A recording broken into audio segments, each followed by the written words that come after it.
Hello, everyone. Growth is key to achieve long-term prosperity and well-being for all. At Bridgewater, this is our mission and everyday obsession: to develop remarkable networks that bridge and deliver growth opportunities. If, like us, you believe sustainable growth is key, this is your podcast. Welcome to Let's Scale, the Bridgewater podcast powered by Scaleup Valley that puts growth at the center of conversations. We are Paul Morgado and Ana Paula Reis, the founders of Bridgewater, and your hosts for this podcast.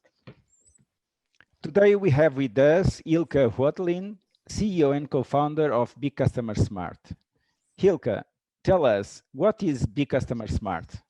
Hello, Paolo. Hello, Anna. So Big Customer Smart is artificial intelligence and consulting startup, and we help companies to understand what makes their customers happy and loyal, so they can focus on what matters most to their business and to their customers. Okay, good. Very clear. Can you explain how and why you have created Big Customer Smart? Yes.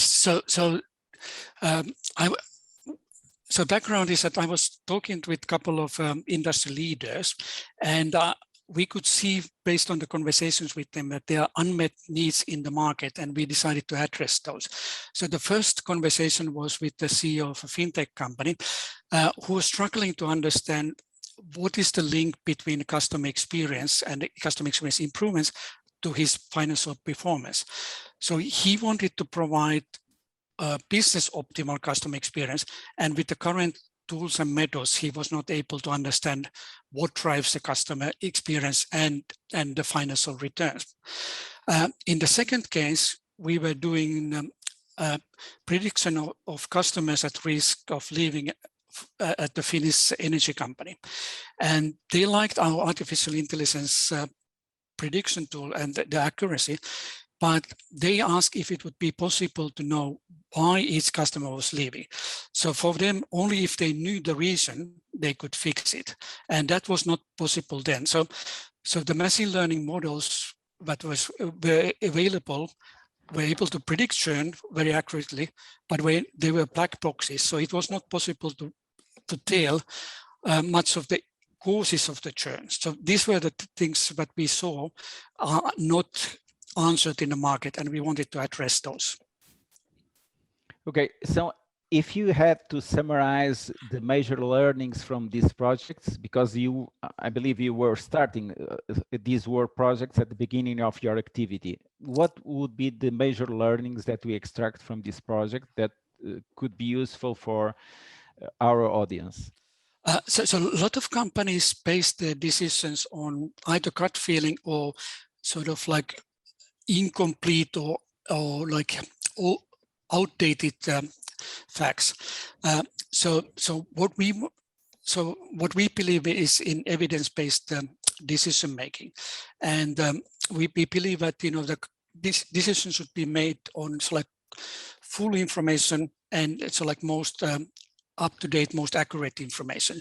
And we have learned that a lot of companies are not fully using the data they have available, or what is available from third parties. And we believe that there's a lot of space for improvements in using data and analytics in the decision making. Okay. Can you tell us about your most recent project, so that our audience understands the area that you're currently working on? Yes. So, and how? So we have just completed a project with a large Finnish retail chain. So they own grocery shops, supermarkets, restaurants, and so on. And they just did a pilot case where they upgraded one of the supermarkets, and they wanted to understand better what impacted the customer loyalty. So how many times customers come there and how much they buy at each visit, because they wanted to know what has worked so they could replicate those to the other supermarkets and then skip those things that don't bring financial results. So what we did for them is that we took the data, the shopping data, and we analyzed what were the things that drove the increased visits, and for each segment, and we could then quantify in euros that these things bring this much value on their own, and how much they sort of pull the customers to come again, because a lot of us don't want to go to several stores. So here, if you get freshly baked pizzas or fish on this from this supermarket, you concentrate all your shopping to this same place. So you don't go to your competitors or the other stores. So we could prove that this initiative, let's say like freshly baked pizzas or extended opening hours, had this much value by increasing the overall sales. And based on this, the company could then decide, is it worth investing this in the other stores or not? Mm-hmm. Okay, if you had to talk about the value that you think you had to this customer, how could you summarize this value? So it's we show the customers what is the business impact at the individual customer or segment or entire customer base concretely in euros or in net promoter score or similar satisfaction metric. So because all the improvements or initiatives have a cost side, but typically companies are not so good at calculating the positive impact. So impact in increased revenue or increased loyalty. So the value we bring is that we can quantify these things, so the companies can then make decisions based on full set of facts. And in terms of this project, this was a retail project. Correct. Yeah.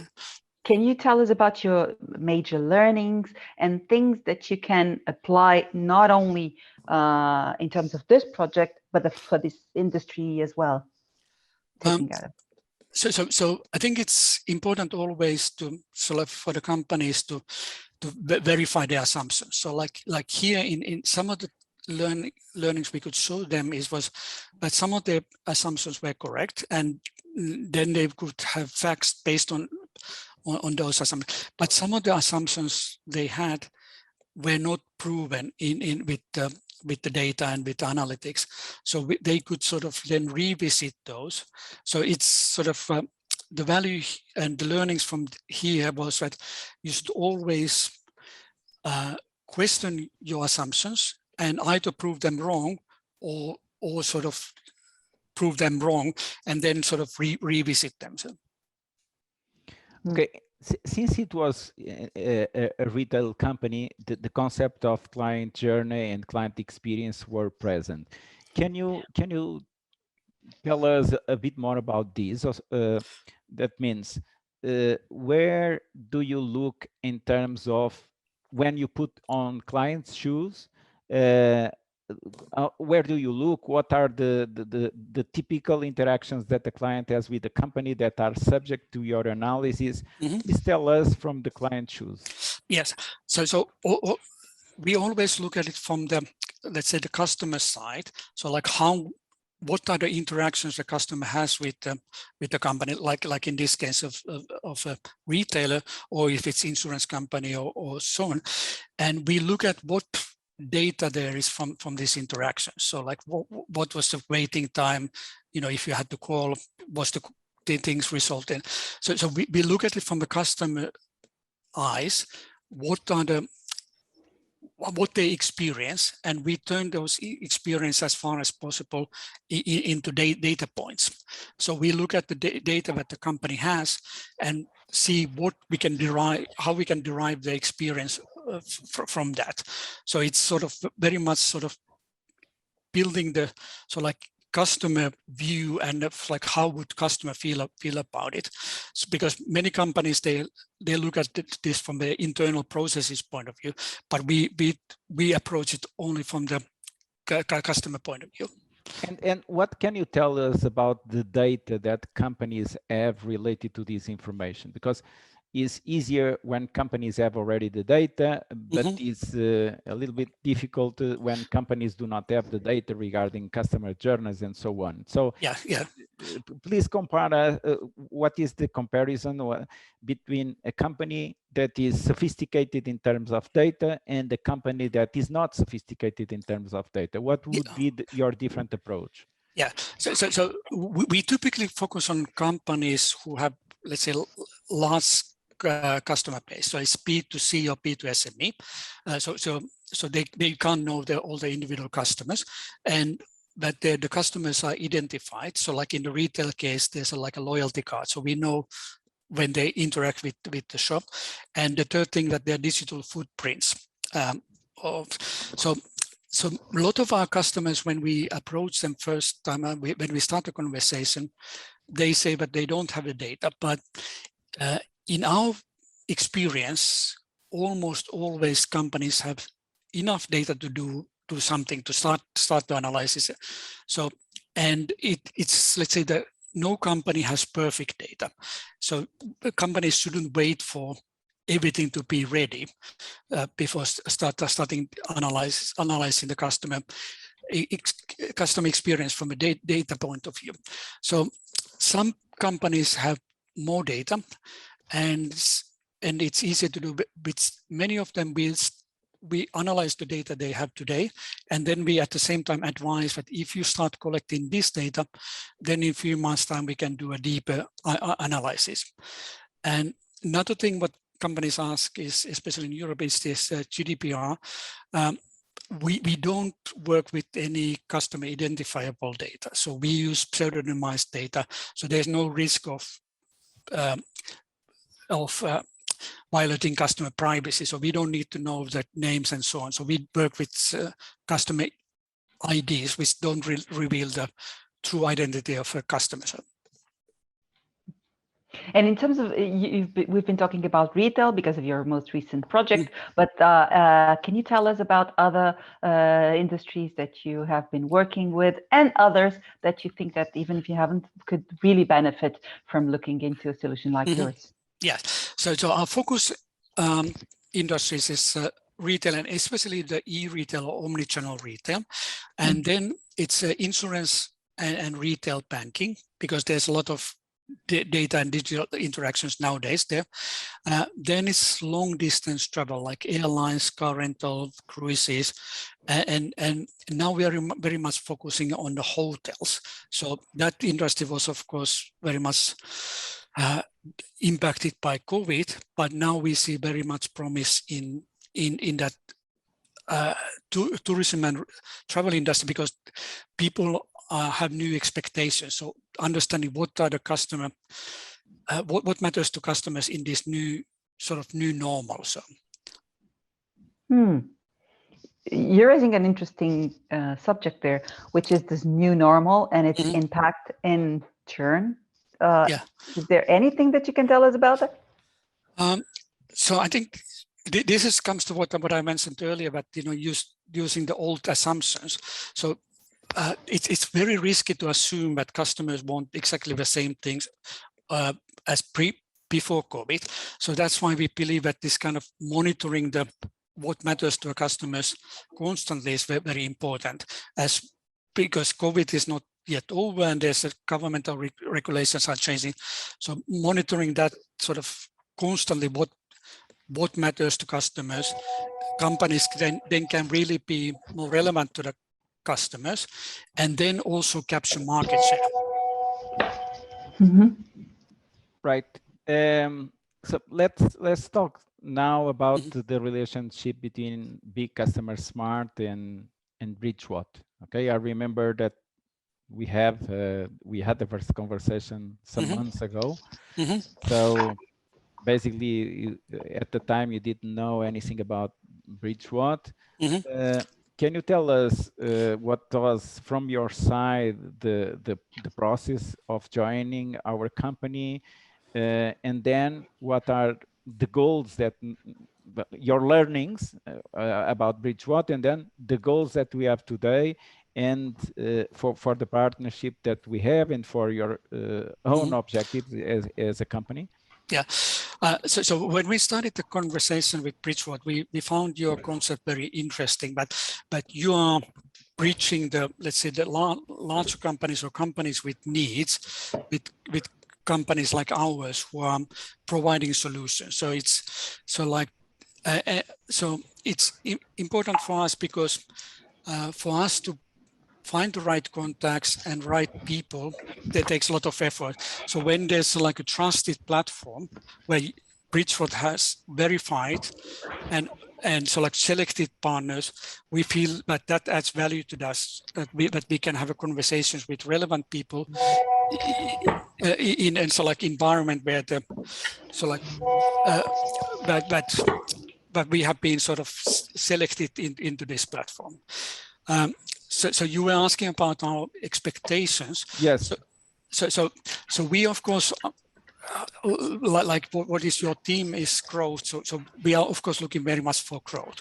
So we are hoping to find companies who are needs that we can address, and also partners with whom we can solve larger challenges. So because we are startups, so we are focused on certain challenges and certain solutions, but we also feel that working together with others who can complement each other, we can bring more value to the companies who need solutions. Great, and that brings me to your actual value and how you see your impact in terms of what you can bring to all other participants. So let's say, what is that?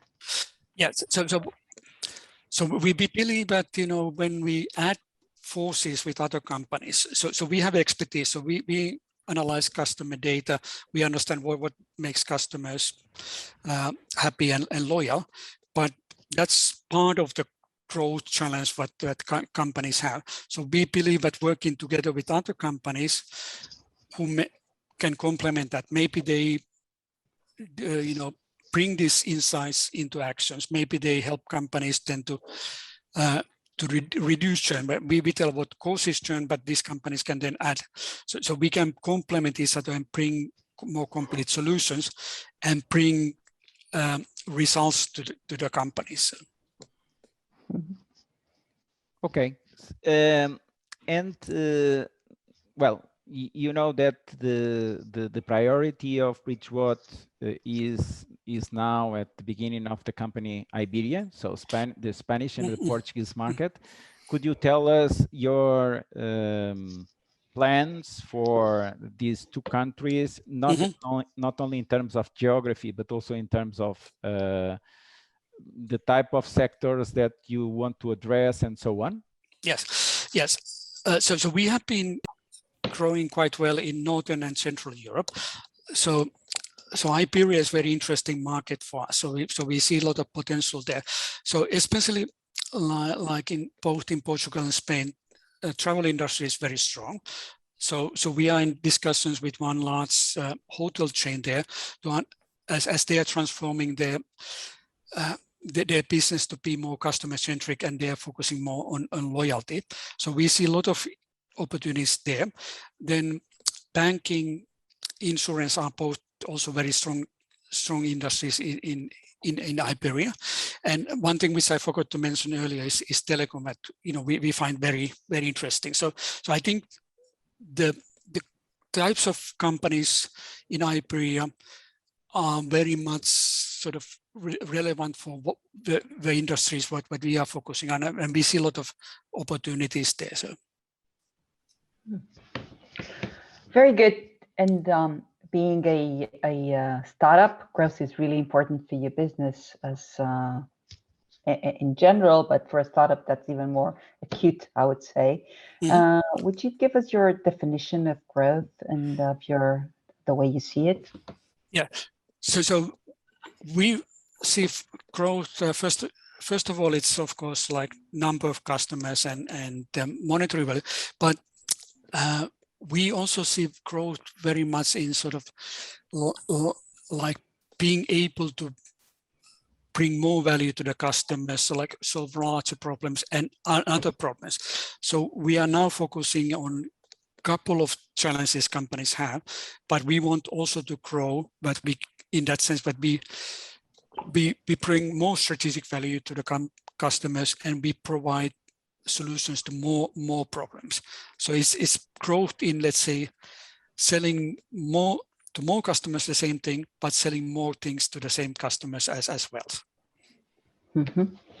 Okay, Ilkka, let's us now do a different thing in the podcast. Let us go a bit more in detail about some of the questions that we asked you already, and clarify even further So yeah. the answers that you gave us. So let's go to the question, what is Be Customer Smart again? We had to ask you, what is your area of innovation? What would be the answer? Now, short answers, okay? Even shorter than the ones that you gave so far, okay? Yeah, yes. So Be Customer Smart helps companies to understand what matters to their customers. So like what makes them happy and what makes them loyal. And we do it by taking the operational data and using our artificial intelligence models. So the area of innovation is intelligent data. Or let's say using data to answer what makes customers happy and loyal. Because when you compare yourself to some of your competitors, what is the main difference here? Not only in terms of innovation, but also in terms of your strengths. What could you say? Yeah. So the main difference is on the data source. So typically companies answer this question by doing surveys and looking at customer feedback. But the challenge with that is so few. We are bombarded with questionnaires all the time, so we don't answer them. So that leads to the sample what companies get is very small, and it's very biased because it's only those who are really happy or really unhappy to answer. We solve this, but we take the existing operational data that companies have, and we can then answer for 100% of the customers in real time what makes them happy and loyal. So the difference is what we can quantify the impact of each customer interaction concretely in euros or in satisfaction points for 100% of customers in real time, and we can also predict the customer experience of each customer because we know what makes them happy and we get the operational data. So we can alert of customers who are at risk, so companies can proactively resolve that. So the main difference is the coverage and then the quantification. Okay. So can we say that your clients and your market recognizes your company for your knowledge and the knowledge that you can give them about their own operation? Is that so? So you make them know their operation even better? Yes. Yeah. So we sort of help them to understand what they are doing well and where they need to improve. So then they can, and in some cases maybe they are doing already, let's say, over quality or irrelevant things. So we help them to understand, themselves better, where they stand out, and where they still should improve themselves. So. Okay. Now let me ask you about again the creation of the company. People usually like stories, so can you tell me a bit the story, or who had the idea, who were I would say the preparation of the company, the plans, and tell us a bit about the story of the company creation. Yes. So my background is in the data and analytics and AI, and the person I founded Be Customer Smart with was his background was in customer surveys and voice of customer, and we realized that how companies understand customer experience and how they decide where to focus is that could be improved. So the companies were not using data sufficiently, and we saw that should be improved. And then we started talking to companies, and we saw that there's like two unfilled needs. So one of our customers, who is like a CEO of a fintech company, his goal was that he didn't want to be customer experience leader, but he wanted to provide customer experience that is optimal for his business. And he was not able to understand what matters there. So he turned to us and said, can you help us to tell, what they should do to make their customers happy, but also that their top line and bottom line grows. So like we started this company based on very much on like getting the signals from people that there's something that they want, but there's no solution in the market for it.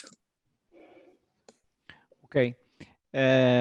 Again, coming back from questions that we have already addressed to you, but knowing a bit more about some of the topics. One of the topics is, imagine that you are presenting your company, the solutions that you develop and so on to a customer, to a client. Usually, how do you address the client? Who is the buyer? Who is the decision? How do you make your project reality once you present what could be the strengths for the client that you are talking with? How this is the process? If you had to talk about some sort of pipeline, since you identify an opportunity until you close this opportunity, what would be the major steps and especially barriers to overcome? Yes, so usually we address people in companies who have a business problem. So let's say like it's a head of consumer segment in insurance company. So the challenge they have is they are losing customers, but they don't know why. So first we sort of discuss with them what is the question they want to be answered. So for instance, understanding churn reasons and their business impact. And then we sort of look together what data they have. So like we discussed earlier, first reaction is that there's not enough data. So we analyze what data they have on that we can use to build a customer view of the interactions, and we use that then to sort of answer the question. So we tell the client then that these are the main churn reasons, and this is where they're monitoring impact. So it starts very much from a business question and ends with the business answer. You were talking about the churn reasons, and you work with several different companies. Is there a pattern? I would say, is that the reasons, do they repeat? Are they more specific to a sector? Can you tell us about that? Why do clients churn? So it depends very much on the industry, but let's say like if you buy an insurance, you buy peace of mind, for instance. So most you don't deal with insurance company most of the time, but then you have an accident, you have a claim. So it's that claim handling process. Typically there are churn reasons there. So something doesn't meet the customer expectations. And remember that when you have a claim, you are quite stressed. Let's say you have a car accident, you want the car to be fixed and as soon as possible. Maybe you have a health issue, you're in a hospital, there's a lot of stress. So if insurance company doesn't understand this emotional state and their processes don't support the customer, then customer sort of can have a reaction that, I'm not going to continue with this. So it's sort of like they don't meet the customer expectations at the crucial moment. So it's usually we can find that, you know, the customers can be quite tolerant and quite forgiving up to a point. And then there's some point which sort of is just like the final moment. And usually it's that what is seen is not the root cause. So that something has started going wrong earlier. So let's say like your insurance claim is not paid, that's the root cause.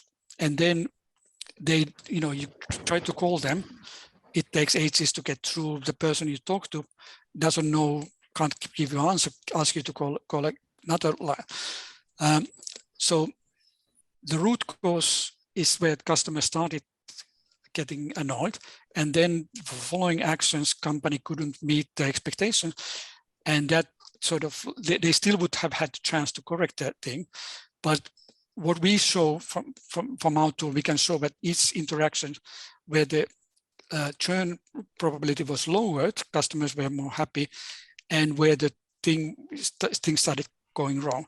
So you know, you can usually see that there's a couple of major points and then some minor points which were the like the final straw that customer decided to churn. So is it easy to a company to admit that they have a churn problem?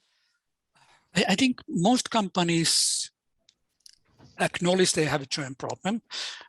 So like, you know, typical telecom insurance company, they lose 10% of the customers each year. So just to stay still, they have to replace 10% of the customers. So that is just like a huge cost to acquire those customers, especially in a saturated market. So usually companies acknowledge that they have a churn problem. It's more question is that because they tried everything, but you know, for them to believe that they can do something about it. And that's where we can help to point them at what are the most critical things that they should focus on. And when we are talking about, I don't know which is the first function or the first person that you look for on the organization to present a project like this, considering this person that you are going to tell us, what is or her reaction the first time that you talk about? Is defensive, is cooperative, is of wanting to do something to reduce churn? Because you were talking about telco companies, and obviously telco companies always acknowledge that they have a problem, but sometimes in retail it's more difficult that they acknowledge this. So yes. What is your process to sell your services? Yes, so typically we find people whom we believe that are having, let's say, are personally concerned about this problem. Let's say like they look at the customer numbers, they look at there's like revenue. So we approach people with business challenge. So whom churn or let's say lack of upselling or the customer value not developing as hoped is sort of is a problem. And when we start talking to them, a lot of them are really curious because they try different methodologies to solve this problem. So they do surveys, they do exit interviews, but they haven't found sufficient facts from that. So we are really encouraged with the feedback we are getting from the customers, but they really see the need for this. What we need to convince them is what we touched earlier, is that do they have a data?